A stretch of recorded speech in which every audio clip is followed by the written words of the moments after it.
Os cães do inferno são cachorros sobrenaturais encontrados no folclore. Uma grande variedade de cães demoníacos é bastante conhecida nas lendas de todo o mundo. As características que têm sido atribuídas aos cães do inferno ao longo do tempo são elas: pele preta ou vermelha brilhante, olhos de fogo amarelados ou vermelhos, superforça ou velocidade, características espectrais ou fantasmas, tais como teleporte e invulnerabilidade. Eles possuem mau cheiro, ou às vezes até mesmo a capacidade de falar. Isso talvez explica o fato de muitos relatos de lobisomem que os lobisomens falam. As lendas que envolvem tais cães demoníacos dizem que se alguém olhar para os seus olhos 3 vezes, certamente irá morrer e será levado para o inferno, pois frequentemente são associados aos Cérberos, o cão de 3 cabeças que guarda o grande portão do inferno. Os cães negros do inferno são geralmente treinados a ficar de guarda nas entradas para o mundo dos mortos, como cemitérios e necrópolis infernais. Realiza tarefas relacionadas com a vida após a morte, ou o sobrenatural, tal como a caça de almas perdidas ou vítimas de pactos com o demônio. Cães do inferno fazem também parte do folclore da Inglaterra, onde são conhecidos por Barghest, que aparecem para anunciar a morte e são descritos como os cães negros, enormes, com grandes olhos vermelhos incandescentes, que têm a estranha capacidade de desaparecer em um estalar de dedos. Há versões que dizem também que esses cães são responsáveis por buscar a alma das pessoas que fazem pactos com o demônio.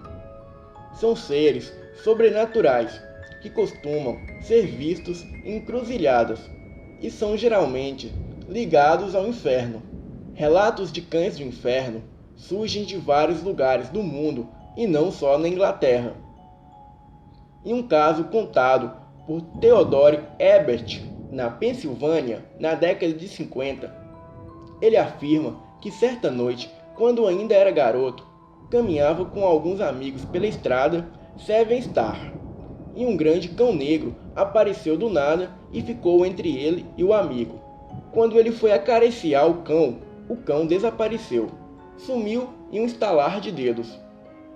Em outros casos, eles nem sempre são vistos como seres do mal. Na Grã-Bretanha, as suas lendas contam que os cães negros apareciam às pessoas nas estradas para conduzir as mesmas, como um espírito protetor. Já na Inglaterra, ele surgia para ameaçar as pessoas ou somente para passar um prenúncio de morte. Um dos relatos mais antigos sobre a aparição de um desses seres é contado no manuscrito francês Annales Fronnorum Regnum, de 856 d.C. Neste manuscrito é relatado que uma repentina escuridão envolveu uma igreja durante uma missa e que um grande e misterioso cão negro que soltava faísca pelos olhos apareceu e se pôs a inspecionar o recinto, como se procurasse por algo ou alguma coisa, até que desapareceu num piscar de olhos. Outro caso que estranhamente também se passou em uma igreja aconteceu em 4 de agosto de 1577, em Bogway, próximo a Norwich, Inglaterra. O manuscrito conta que durante uma tempestade, um cão negro entrou na igreja e disparou correndo no corredor. O sombrio animal foi responsável pela morte de 2 cidadãos que se encontravam no local, e ainda queimou um terceiro. Em Devorite, na Inglaterra, numa noite de 1984, um homem em Devonshire conta que avistou uma coisa preta e enorme quando andava de carro. Parou bruscamente o carro. O homem saiu do carro e começou a inspecionar o local próximo ao carro. Assim que avistou aquele cão negro do inferno, ele disse que os seus olhos eram claros feito o dia. Eram verdes e vidrados. A criatura olhou diretamente em seus olhos, pois era do tamanho do homem, e em seguida foi embora, como uma luz que se apaga e nunca mais se vê. E muitas das vezes, o cão negro do inferno também é muito confundido com o lobisomem. El Cadejo. Conta a lenda que nas noites sombrias e escuras da América Central, um enorme cão de aparência demoníaca e com um denso pelo negro, com fogo nos olhos e sede de maldade, espreita todos aqueles que se aventuram a sair da segurança das suas casas e entram desprotegidos na noite. Essa criatura infernal é conhecida como El Cadejo. Alguns creem que existam dois tipos de cadejo: o branco de olhos azuis, que protege e acompanha as pessoas no caminho de volta para casa, e o negro de olhos vermelhos, que persegue as pessoas de moral duvidosa para atormentá-los, em ocasiões levá-los à morte. Se um cadejo negro te persegue na escuridão, a única maneira possível de escapar é esperar que o cadejo branco apareça a tempo de te proteger. Mas nem sempre isso ocorre. Ninguém nunca viu essas criaturas fantasmagóricas, e se viram, não estão vivas para contar. O cadejo branco também é muito confundido com o lobisomem albino, pois esse vem para proteger e não para causar mal. Existem 3 tipos de cadejos negros. O primeiro é o próprio diabo, na forma de um grande cão ferido com os pés que estão presos com corrente em brasa. Dizem que nem o cadejo branco é capaz de detê-lo completamente. Ao contrário do cadejo negro normal, não é provável que ele prossiga e ataque um humano que passe, já que tem outras finalidades por objetivo. Este cadejo é sempre associado a um prenúncio de morte ou tragédia para quem o vê. O segundo tipo de cadejo é o cadejo regular, o misterioso cão maligno. Ele mata e selvagemente rasga a sua vítima. Primeiro, ele avisa da sua chegada, com uma série de sons e outros sinais de que ele está próximo. E logo depois que a vítima está assustada, ele saltará para frente e matará. Isso acontecerá com certeza se o cadejo branco não estiver por perto. O tipo final e menos poderoso de cadejo preto é a descendência de um cão normal, e o cadejo regular, pois esse é um híbrido mortal e pode ser morto por um homem forte. Uma vez morto, ele apodrecerá completamente em questão de segundos, deixando para trás uma mancha do mal sobre a terra. E no local onde fica essa mancha no solo, nunca mais nascerá vegetação alguma. Este cadejo nunca morderá a sua vítima. Em vez de morder, ele vai chutar e bicar a vítima com o focinho. E após isso, a vítima enlouquece. Uma versão bastante popular da lenda do El Cadejo fala sobre 2 irmãos que entram na casa de um mago negro. Durante uma tempestade, ele pede aos meninos para ajudá-lo com algumas lenhas para acender o fogão. Os 2 meninos realizam a tarefa, mas comem a comida do homem. Uma vez que o homem descobre que o pouco de comida que ele tinha está faltando e que não há madeira suficiente para o seu fogo, ele coloca uma maldição na estrada que leva à aldeia dos meninos. Assim que os meninos vão embora, eles passam a ser incomodados por vozes no caminho. E quando eles dão as costas para as vozes, eles se transformam em criaturas. Um dos garotos se transforma em um cadejo branco e o outro em um preto. Depois de voltar para sua aldeia em sua forma amaldiçoada, eles são expulsos e não têm escolha senão vagar. Outra versão sobre o cadejo é que existe um cadejo branco que é bom e um cadejo negro que é maligno. Ambos são espíritos que aparecem à noite para os viajantes.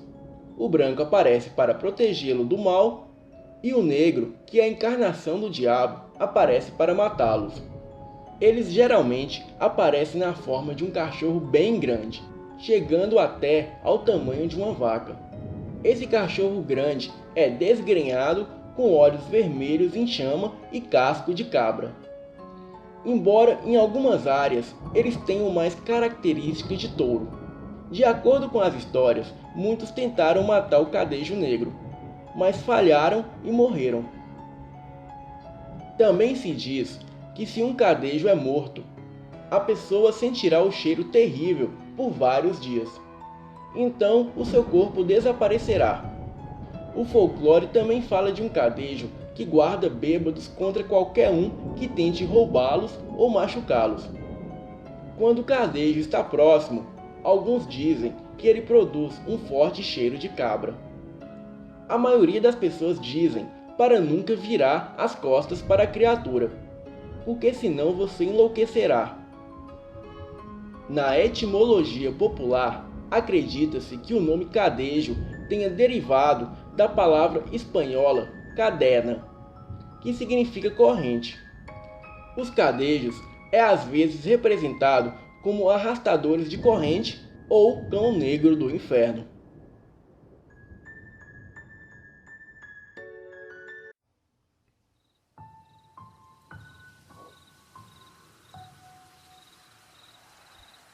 Essa história foi contada pelo meu avô, que se chama Cláudio, e ele conta sobre o dia que ele lutou com um lobisomem. Estava passando férias no sítio, na casa dos meus avós. Foi quando meu avô me chamou e me contou essa história que arrepio até hoje. Uma história sensacional sobre como ele descobriu e tentou matar um lobisomem de verdade. Basicamente, enquanto fumava um cigarro e comia um pedaço de linguiça, o meu avô me contou que há muitos anos atrás, lá pelos anos de 1950, ele era recém-casado, morava numa cidade do interior de Minas. Ele estava voltando tarde da noite para casa e estava quase chegando. Estava seguindo a pé pela linha do trem. Viu saltar uma coisa preta do mato ao lado da linha. A noite era de lua, mas as árvores do local atrapalhavam a ver o que estava ali. Era um breu fechado e não deu para determinar a distância o que era aquilo. Mas ele percebeu que pelo tamanho não tinha como ser um cachorro e nem gente. O velho na época ainda era jovem. Parou e ficou ali olhando a coisa, que também se manteve imóvel, a cerca de uns 30 metros. Ele gritou alguma coisa para ver se havia resposta e não houve nada. Apenas o silêncio. Nem rosnado, nem mugido, nem tosse, nem nada. Ele disse que inicialmente pensou que era um bezerro, ou mesmo um boi. Sentiu um arrepio, mas tentou se tranquilizar de que aquilo não era nada demais. Ele já havia escutado boatos de um lobisomem na cidade, e animais apareciam mortos constantemente, mas nunca acreditou naquilo, pois nunca havia lido nada sobre lobisomem na Bíblia. E meu avô era desses, que logo dizia, se não está na Bíblia, não existe. Logo que ele se tranquilizou mentalmente de que aquilo se tratava apenas de um boi e continuou a andar na direção da coisa, que permanecia imóvel na escuridão. Meu avô conta que após dar os primeiros passos, a coisa preta disparou rugindo, como um leão na direção dele. E só assim ele percebeu que o troço não era um boi, mas sim um lobisomem que todos já haviam comentado e do qual ele nunca acreditou. Era um lobisomem de carne e osso. Sem perder tempo para ver em detalhes a criatura, ele me contou que não pensou duas vezes em disparar em correria, direto para sua casa, que ficava na subida de uma colina perto da linha do trem. O bicho correu atrás, e ele viu que a criatura iria acabar logo alcançando ele. Ele saltou por entre os arames farpados que separavam a linha do trem da estrada. Nisso ele acabou se machucando e fazendo questão de me mostrar uma cicatriz. Prosseguiu dizendo que rasgou o terno dele, que era do casamento. Largou o pedaço do terno para trás e correu às cegas na direção da casa. Ele ouviu a criatura se debater no arame farpado. Ele contou que a criatura deu uma paulada no arame farpado com toda a força, caindo por cima da cerca, se arranhando e tudo mais. E daí ela soltou um urro que enchia de medo o coração do mais valente dos homens na face da terra. Nisso, ele havia conseguido uma preciosa vantagem e estava prestes a entrar em casa. Enquanto corria, ia gritando em plenos pulmões para minha avó abrir a porta. Minha avó abriu a porta e viu também o bicho, chegando no encalço do marido. Meu avô saltou para dentro de casa, e minha avó bateu a porta com violência. eles colocavam a barra de ferro que funcionava como uma tranca, quando um estampico seco atingiu a porta. Ele disse que pensou que a casa iria cair de tamanha pancada que o bicho deu na porta. Ainda ficou ali gritando e urrando desesperados. Meu avô e a minha avó puxou a mesa da sala e colocaram calços na porta. Trancaram-se no quarto e ficaram se abraçando com medo até o dia amanhecer.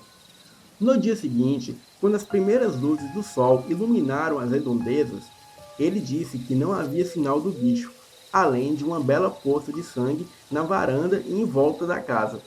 Viu algumas marcas na areia, mas nada que indicasse exatamente o que era aquilo. Quem realmente viu e confirmou em detalhes que era um lobisomem preto com grandes dentes brancos foi a minha avó, que viu rapidamente um monstro subindo desajeitadamente a colina, correndo atrás do meu avô. Tempos depois, ele passou a desconfiar do lobisomem. Ele e os amigos do trabalho tinham um grupo que jogavam porrinha, numa venda nas proximidades, e havia um sujeito lá, que sempre voltava para casa cedo. O cara era sempre o primeiro a voltar para casa, e todos achavam aquilo estranho. Como se não bastasse, ele era solteiro e não tinha irmãos. Assim, não havia motivos claros para que ele voltasse para casa cedo. O sujeito vivia sozinho, solteirão e, apesar de bastante culto e esperto, sempre aparentava estar doente. Meu avô me contou que começou a desconfiar desse cara bem antes de encontrar a coisa preta na estrada. Ele achava estranho que o sujeito parecia sofrer de algum tipo de tuberculose, pois vivia fraco, suando e sempre muito pálido. O tal homem era um primor de educação e se dizia viajante. Conhecia muitos lugares e citava muitas pessoas nas conversas, mas era reservado com relação à sua vida pessoal. Este homem começou a jogar porrinha com nós, apresentado por um outro homem, também viajante, que o trouxera para a cidade. Depois do episódio com a criatura na estrada, meu amigo do churrasco contou que começou a desconfiar cada vez mais daquele sujeito. Um dia, resolveu testar sua desconfiança, segurando-o no jogo de pôquer. O sujeito jogava bem, ele disse, mas ao badalar das 9 horas, o cara desatou a suar frio, molhando a camisa. Assim que bateu as 9 horas, o sujeito fez de tudo para interromper o jogo. Ele foi ficando mais e mais nervoso, até abandonar a partida, alegando que estava sentindo cólicas intestinais. Aquilo deixou meu avô bastante cabreiro, desde o encontro na linha do trem com o dito cujo. Ele resolveu caçar o monstro, a qualquer preço. Meu avô estava determinado e finalmente traçou um plano em conjunto com os amigos da porrinha para testemunhar a transformação do viajante no lobisomem. Um tempo depois, eles se reuniram na venda para jogar, quando chegou lá pelas 6 horas o tal viajante, cujo nome ele não me disse na ocasião. O cara chegou e desataram a jogar. Sem que o viajante soubesse, meu amigo Coroa tinha um revólver na cintura, escondido sob a camisa. O tempo foi passando e eles, proseando, bebendo e fumando, jogaram dados, porrinha, cartas, até que deu 9 horas e o cara disse que ia embora. Pagou a conta ao dono da venda e, enquanto estava de costa, o velho fez um sinal para os amigos. Ele já ia saindo quando os 2 amigos do velho o seguraram e o sentaram numa cadeira. O velho sacou a arma e apontou bem na cara do sujeito. "Agora você vai ficar aqui com a gente, até a meia-noite", disse ele segurando o revólver. O cara se desesperou. Ele me disse que nunca viu alguém ficar em tamanho pânico na vida. O cara começou a suar e dali a minutos já estava encharcado de suor, respirando com muita dificuldade, como se tivesse asma. Era noite de lua cheia. Eles mantiveram o sujeito ali, mas ele foi ficando mais e mais agitado. À medida que o tempo passava, ele ia se tornando agressivo. Já não era mais um homem erudito, de aparência frágil e doente. Ele agora era um sujeito em pânico, com os olhos amarelados, arregalados e suando muito. A voz baixa e os gestos contidos deram lugar aos gritos. Começou a gritar e se debater de modo que os homens pensaram em amarrá-lo na cadeira. Mas isso não foi possível, pois ele estava tão transformado que lutou contra os homens da venda e tinha tamanha força que atirou um deles lá na rua. Em seguida, atropelou os que estavam na frente, incluindo meu avô. o sujeito saltou para a rua e correu para o lado mais escuro, atravessando uma praça e saltando para um terreno baldio, de onde não mais saiu. Naquela mesma noite, numa fazenda das proximidades, os corpos dos animais foram encontrados. O sujeito nunca mais deu as caras por lá, e após meses buscando notícias, meu avô descobriu que ele havia se mudado para outra cidade, nas proximidades de Araxá, algo que o fez ter certeza que o viajante era mesmo lobisomem, e que tão logo o cara saiu da cidade, as mortes de animais e o desaparecimento de pessoas pararam. Ele me disse que organizou uma viagem para caçar o lobisomem, mas chegando lá, o sujeito já havia sumido. De acordo com o primo dele, o viajante morreu. Ele teria sido baleado por um fazendeiro enquanto atacava as suas criações, atingido a tiros ainda no estado de monstro. Correu para uma mata, onde dias depois o corpo do viajante foi encontrado, em estado de decomposição. Em todo o tempo que me contou essa impressionante história, o meu avô pareceu totalmente sério, não dando nenhum indício de que estava inventando. O meu primo estava ali e também escutou, e pelo que ele me disse, a história dele era bem conhecida, pois ele contava a todo mundo o dia que enfrentou o lobisomem.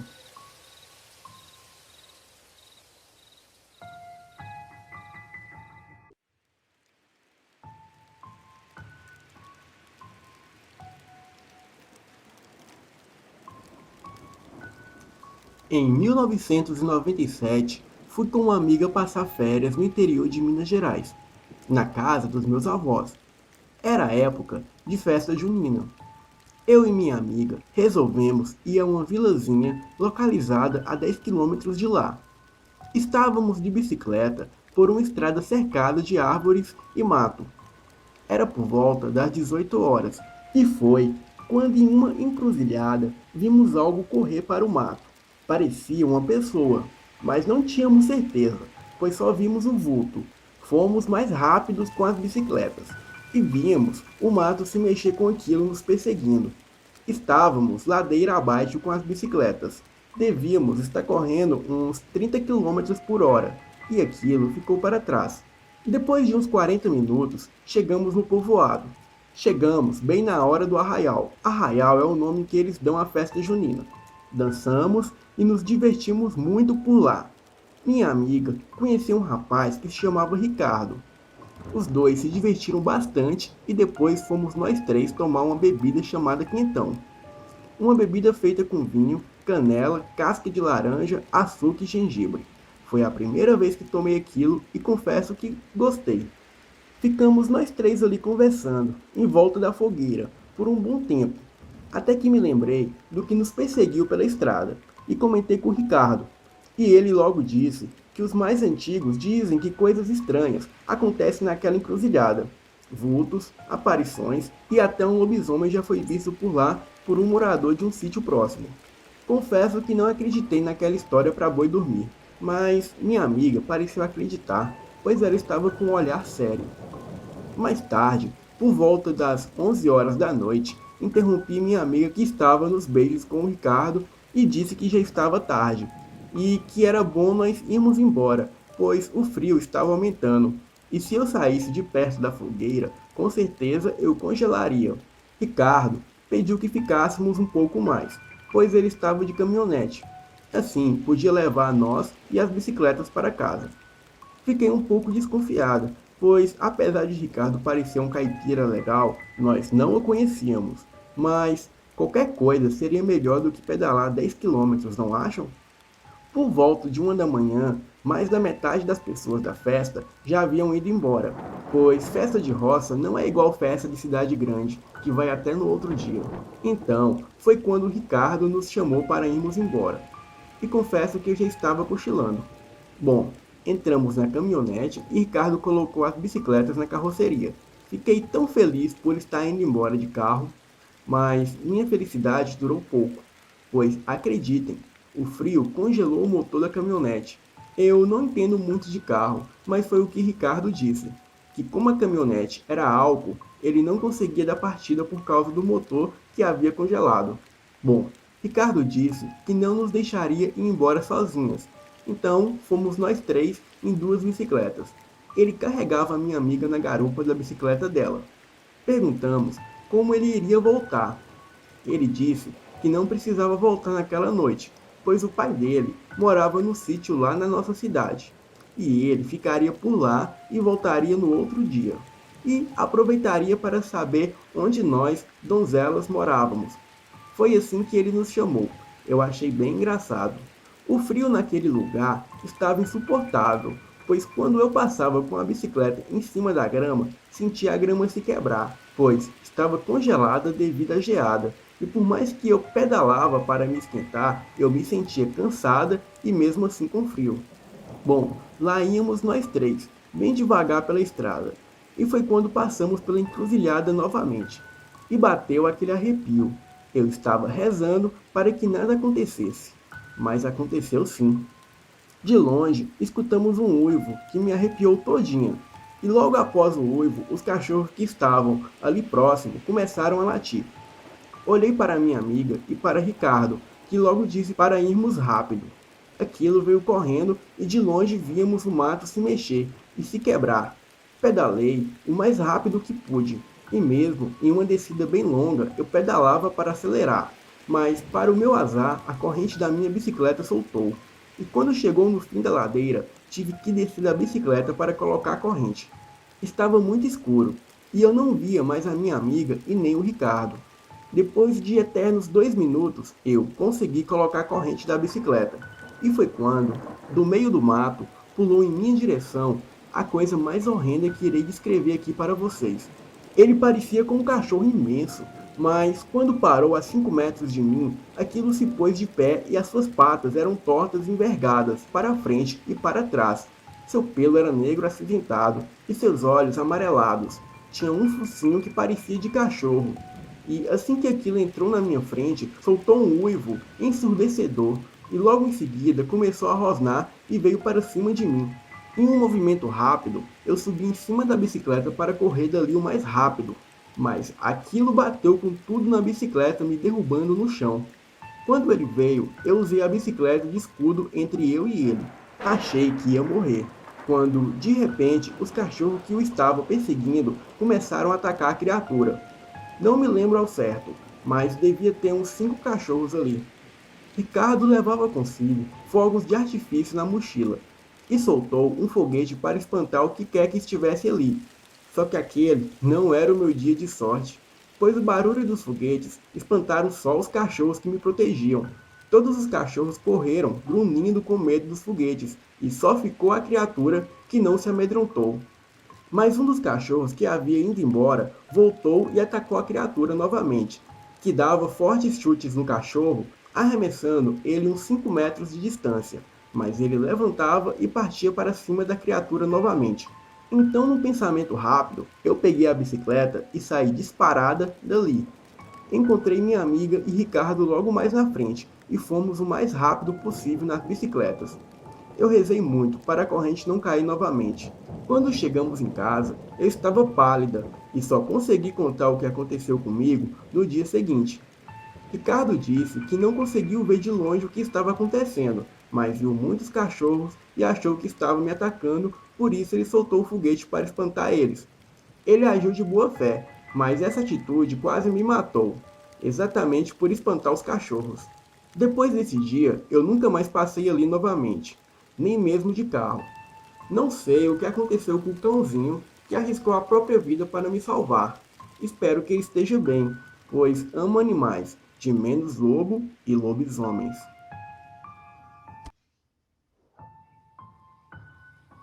Na verdade, eu sempre odiei coisas de terror. Porém, desde esse fato, por algum motivo, comecei a dar mais importância. E hoje estou aqui, um grande fã do seu trabalho. Primeiramente, mesmo que eu não gostasse de nada de terror, eu sempre amei histórias de folclore, em especial o do lobisomem, que percorre a minha família desde os tempos do meu bisavô. Desde pequeno, minha mãe, meu pai, meu avô, meus tios, todo mundo sempre amou cães e lobos. E por causa disso, sempre tive um cachorro ao meu lado. Por causa disso, me tornei uma grande fã de histórias de lobisomem, tanto pelas histórias que meu bisavô já tinha passado. Foi horripilante. Sempre quando eu lembro da imagem, eu posso sentir um calafrio percorrer toda a minha espinha. Eu tinha apenas 14 anos, e como todo final de ano, eu ia visitar a minha avó no Ceará. Ela morava em uma espécie de sítio, afastado da cidade, e por causa disso, eu podia desfrutar todos os anos das belezas da natureza. Muitas vezes eu até acampava, mas o fato mais marcante é que meu avô, que já tinha falecido, teria feito um grande caminho inteiro para uma linda árvore de laranjeira, e pelo menos uma vez eu iria vê-la durante a viagem. Desta vez mais velho, pude ir de bicicleta junto de meu primo para ver a laranjeira. Como toda mente adolescente, eu pensava que as histórias sobre lobisomem eram lorotas, e por estar saindo ao anoitecer, mais ou menos umas 19h30, minha avó brincou dizendo: "Cuidado, se o lobo te pegar, vai fazer picadinho." Não vou mentir, eu até achei legal, mas achava uma grande mentira. E sempre que alguém me contava uma história sobre lobo, eu sempre a achava mentirosa, mesmo não dizendo.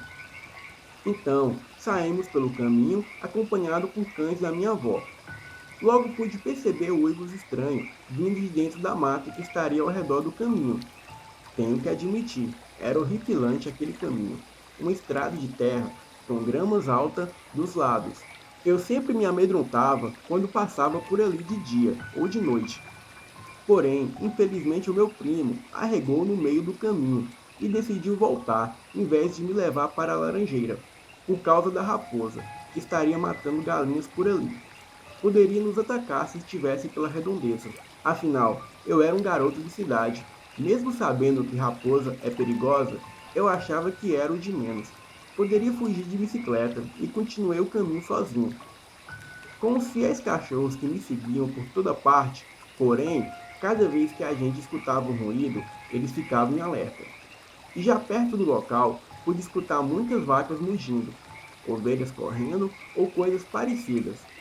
Até cair da bicicleta ao ser surpreendido por uma vaca ao sair do mato. Por causa disso, eu fiquei com o pé atrás de ir na laranjeira. Eu decidi voltar, porém os cães correram para a direção da árvore e eu não podia abandoná-los. A verdade era que eu estava com muito medo para voltar naquela escuridão. Eu deixei a bicicleta caída e entrei adentro do mato junto com os cachorros. Quando eles viram uma espécie de criatura, eles pararam imediatamente em alerta e com medo. E vendo um pouquinho à frente, eu pude ver uma criatura humanoide, cheia de pelos pretos, estava de costa. Parecia um cachorro, porém não tinha rabo, e além disso, a sua curvatura era muito maior. Ele ficou em pé, estava comendo uma galinha e eu pude ver a horripilante criatura que estaria no local. Se eu tivesse calmo, até voltaria sem tentar fazer barulho, mas em completo pânico, eu acabei gritando e caindo no chão. A criatura logo veio. Quando eu me virei, eu logo vi a criatura. Era totalmente bizarro, a cara demoníaca, dentes afiadíssimos e uma expressão desigual. Os cães estavam paralisados. Poderia ser o efeito do sono, ou até alucinação. Afinal, eu fiquei pensando nisso do caminho até o local da criatura. Porém, não fiquei parado. Entrei dentro do mato e corri. Corri e corri o bastante para não ver mais a criatura, nem a estrada, nem a casa da minha avó. Fiquei perdido por mais ou menos uma hora, até encontrar os cães que ainda estavam horrorizados. Contei para todo mundo, mas ninguém acredita. Porém, muitos cidadãos falaram que viram essa mesma criatura pelos matos e perto da laranjeira. Foi possível encontrar uma marca de garra que não se encaixa com nada. Além de que os cães que me seguiram nunca mais chegaram perto da laranjeira, desde aquele dia, e nem eu. Para minha família, a árvore é conhecida por uma lembrança, mas para mim é uma marca de horror e terror. Seria mesmo um lobisomem? Ou poderia ser um demônio ou espírito que guardava a árvore? Poderia ser até o meu avô, caso tenha a mente aberta. Mas, de qualquer maneira, essa é a minha história.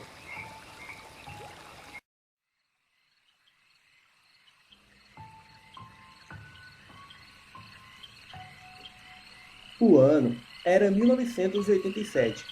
Estava passando férias no sítio dos meus avós e tios, que fica na cidade de Maria da Fé, Minas Gerais, próximo à Serra da Mantiqueira.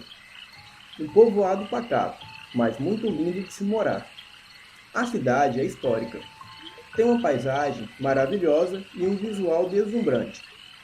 Era a época de Quaresma, e os meus dois primos sempre viviam me contando histórias de aparições na Quaresma, para me amedrontar. Mas eu, um garoto de cidade grande, não me impressionava nem um pouco com essas histórias. O meu primo mais velho tinha 17 anos, vou chamá-lo de Carlos, e o mais novo tinha 13, que irei chamá-lo de Arthur. Era domingo de Quaresma. Eu e meus primos estávamos jogando bola na porta de casa. Meus avós e meus tios já estavam saindo para a missa, mas eles estavam saindo muito cedo, pois morávamos perto da igreja e ainda faltava 1 hora para a missa começar. Então, dizemos que eles podiam ir na frente, e iríamos logo em seguida. E assim foi. Meus avós e meus tios foram logo na frente, e depois de mais ou menos 1 hora, logo em seguida fomos. Seguimos pela linha do trem, que lá eles chamam de Maria Fumaça. O percurso desse caminho que fazíamos era muito mais longo, pois queríamos chegar assim que a missa estivesse acabando, ou acabaríamos dormindo durante toda a missa. Logo à frente, no caminho que seguíamos, avistamos uma casa no meio do mato. Carlos disse que a casa era assombrada. Isso foi o bastante para despertar a minha curiosidade de entrar na casa abandonada. Carlos disse que como a casa ficava próxima a uma encruzilhada, os antigos moradores relataram que toda a noite de lua cheia, um demônio negro e peludo de olhos amarelos subia no telhado e tentava entrar na casa por cima. Até que um dia, essa criatura conseguiu entrar na casa. Mas o senhor que estava ali conseguiu atirar naquele ser demoníaco e o bicho ficou lá caído, no chão. O senhor e sua esposa correram até a cidade e chamou a polícia local. Mas logo que a polícia chegou no local, só encontrou uma poça de sangue e nem sinal da criatura. Depois desse dia, o casal se mudou de lá e a casa se encontra abandonada até hoje. Óbvio que não acreditei nessa história e propus um desafio ao meu primo.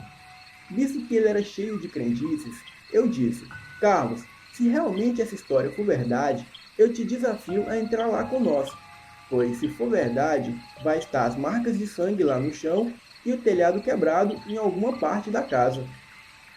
Carlos topou, mas meu outro primo, o Arthur, não topou. Então fomos só eu e o Carlos, enquanto Arthur seguiu caminho para a missa.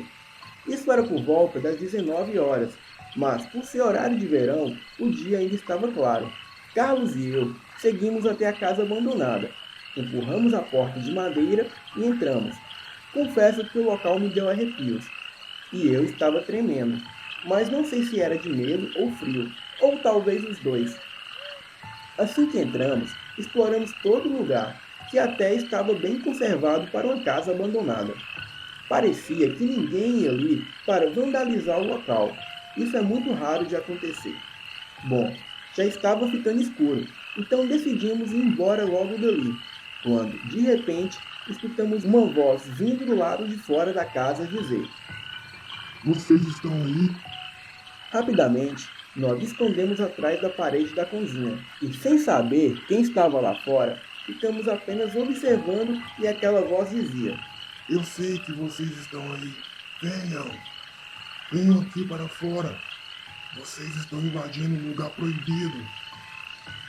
Ficamos ali por uns 5 minutos e aquela voz nos chamando insistentemente. Até que, por fim, aquela voz disse em um tom demoníaco: Se vocês não saírem, eu vou aí pegar vocês e devorá-los. Nessa hora, eu e meu primo estávamos paralisados de terror e, por fim, aquilo começou a bater na porta com fortes socos.